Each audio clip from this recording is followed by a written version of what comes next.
নমস্কার বন্ধুরা, আমি আলপনা সিম্পলের টেস্টিতে আপনাদের সবাইকে স্বাগত। আজকের আমি শেয়ার করব চালতার আচার। আমার চ্যানেলে নতুন বন্ধু হলে আমার চ্যানেলটিকে সাবস্ক্রাইব করে পাশে থাকার অনুরোধ রইল। অলরেডি যে বন্ধুরা আমার পাশে আছেন তাদের অনেক অনেক ধন্যবাদ। চালতার আচার বানাবার জন্য দুটো চালতা নিয়ে নেব। আমি এখানে দুটো চালতা নেব। আপনাদের যদি বেশি চালতার আচার বানাবার হয় তাহলে একটু বেশি করে নেবেন। দেখুন চালতাটা একদম পাকা পাকা চালতার আচার কিন্তু খুব ভালো খেতে হয়। দেখুন একেবারে পেকে গেছে। এখন আমি কেটে নেব। চালতা কাটা কিন্তু খুব সহজ নয়। চালতাটা যখন কাটবেন একটু বুঝে কাটবেন। যে বন্ধুরা প্রথমবার চালতা কাটছেন তারা একটা শুকনো কাপড় কটনের নিয়ে রাখবেন হাতের ধারে, যাতে বারবার মুছে নিতে পারেন। চালতা কাটার সময় ভীষণ পিছলায় হাত, আর জল দিলে আরও পিছলাবে। এইভাবে আমি চালতাটা পরিষ্কার করে কেটে নেব। ভিতরের আঁশটা বাদ দিতে হবে, আর বাইরের দিকে যে খোসাটা থাকে খোসাটাও আমরা ছাড়িয়ে নেব। খোসা না ছাড়ালে খুব ছিবড়া লাগে, খেতে ভালো লাগে না। আমি একটা এইভাবে ছাড়িয়ে দেখিয়ে দিলাম, আর একটা ছাড়িয়ে দেখিয়ে দেব বন্ধুরা।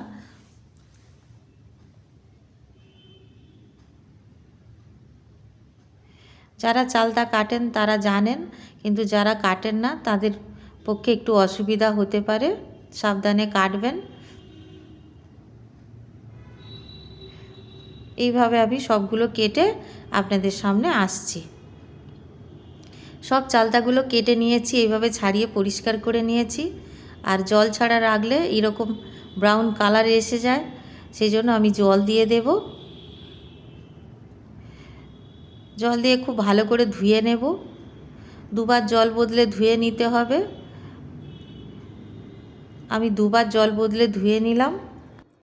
আচার বানাবার জন্য একটা মশলা করতে লাগবে। গ্যাস জ্বালিয়ে কড়াই বসিয়ে দিয়েছি। দিয়ে দেব 4টে শুকনো লঙ্কা, 1 টেবিল চামচ ধনিয়া, 1 টেবিল চামচ জিরা, আর 1 টেবিল চামচ মৌরি। শুকনো খোলায় ভেজে নেব।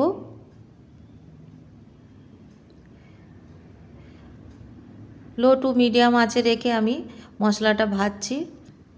যখন সুন্দর গন্ধ আর ছাড়বে আর খুব কালারটা খুব সুন্দর চেঞ্জ হয়ে যাবে, তখন আমরা নামিয়ে নেব। দেখুন কালারটা এসে গেছে, এখন আমি নামিয়ে নেব। একটা বাটির মধ্যে রেখে দিচ্ছি ঠান্ডা হওয়ার জন্য। এই একই কড়াই আমি গ্যাসের চুলাতে আবার বসিয়ে দেব, দিয়ে জল দিয়ে দেব। এখন চালতাটা আমরা সেদ্ধ করার জন্য জলের মধ্যে দিয়ে দেব। আমি এখানে হাফ চামচ লবণ, হাফ চামচ হলুদ গুঁড়ো। খুব ভালো করে খুন্তি দিয়ে মিশিয়ে দিতে হবে এইভাবে, দিয়ে ঢাকা দিয়ে দেব।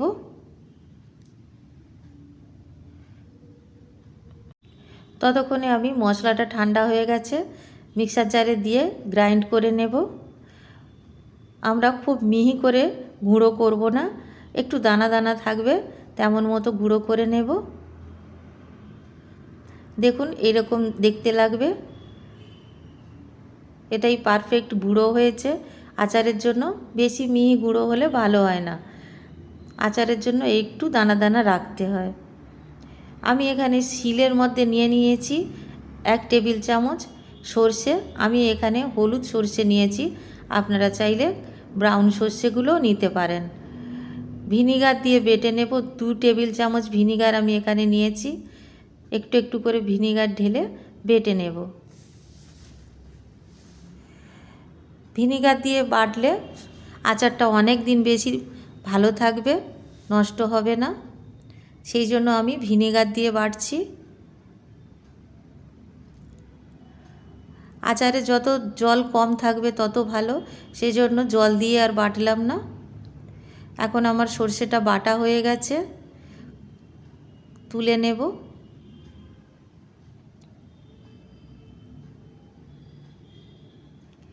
এখন আমি দেখে নেব চালতাটা সেদ্ধ হয়েছে কিনা।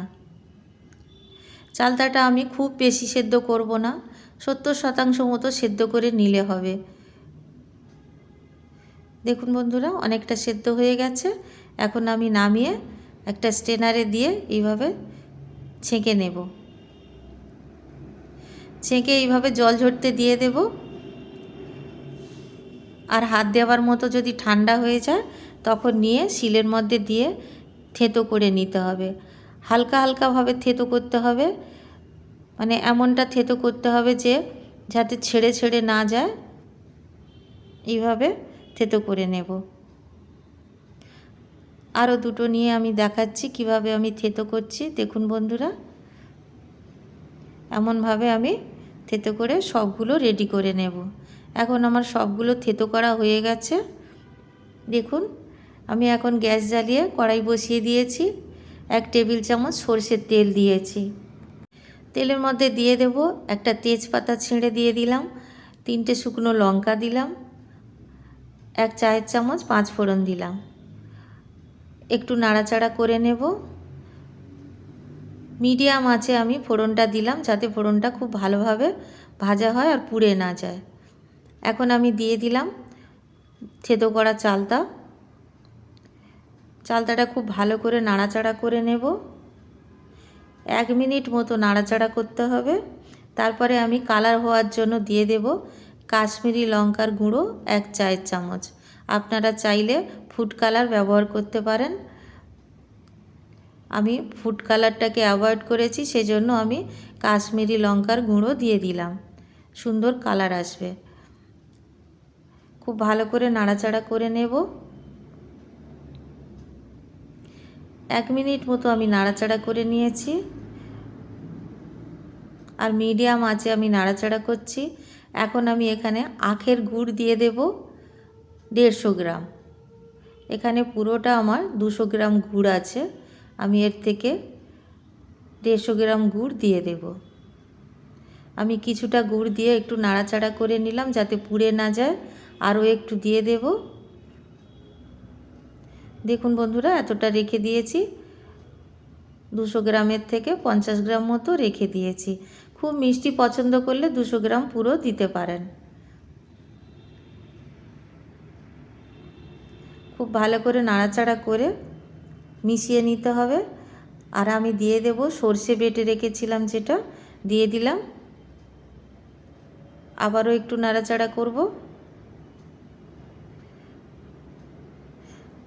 গুড়টা যাতে ভালোভাবে গলে যায় তার জন্য ঢাকা দিয়ে লো ফ্লেমে 2 মিনিট রেখে দেব। 2 মিনিট পরে আমি ঢাকা খুলে দেখব যে গুড়টা কতটা গলেছে। দেখুন বন্ধুরা, গুড়টা অনেকটা গলেছে। এখন মশলাটা মেশাতে আমাদের অনেকটা সুবিধা হবে। জল ছাড়া সর্ষেটা বেটেছি তো, সেজন্য মিশছিল না। দেখুন এখন কত সহজে মিশে গেল। নাড়াচাড়া করে নিলাম, খুব ভালো করে ফুটিয়ে নেব গুড়ের সাথে এইভাবে চালতা।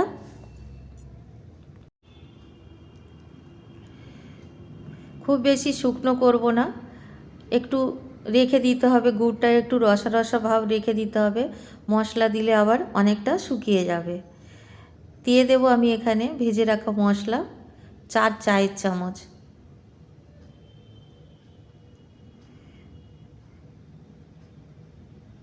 এখন আবার নাড়াচাড়া করে মশলাটা খুব ভালো করে মিশিয়ে নেব। খুব বেশিক্ষণ আর গ্যাসের চুলাটা অন রাখবো না, এখন আমি অফ করে দেব। মশলাটা মিশিয়ে নিয়ে গ্যাসের চুলাটা আমি অফ করে দিয়েছি।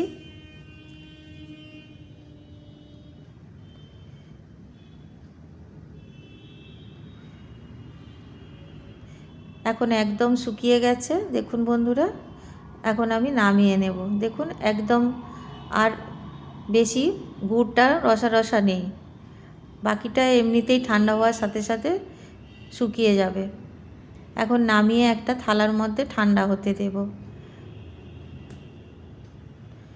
ঠান্ডা হয়ে যাবার পরে বয়ামে কিছুটা ভরে নেব, যতটা বয়ামে যাবে।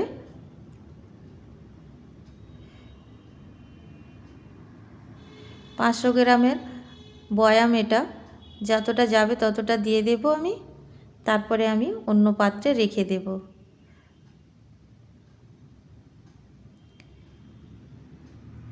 শীতকালে যদি আপনারা আচার বানান, এক সপ্তাহ পর থেকে খেলে ভালো স্বাদ পাবেন। আর যদি গরমকালে বানান তাহলে আপনাদের 2 দিন পর থেকে খেলে স্বাদ পাবেন ভালো। সঙ্গে সঙ্গে খেলে আচারের স্বাদ সেভাবে পাওয়া যায় না। যতটা বয়ামে ধরেছে বাকিটা আমি একটি পাত্রে নামিয়ে নিলাম। আপনারা বাড়িতে বানাবেন, কেমন লাগলো কমেন্ট করে জানাবেন। রেসিপি যদি ভালো লাগে লাইক করবেন, শেয়ার করবেন। নতুন বন্ধু হলে সাবস্ক্রাইব করতে ভুলবেন না যেন। আজকের এই পর্যন্ত, দেখা হবে পরের ভিডিও নতুন কোনো রেসিপি নিয়ে। সুস্থ থাকবেন, ধন্যবাদ, নমস্কার।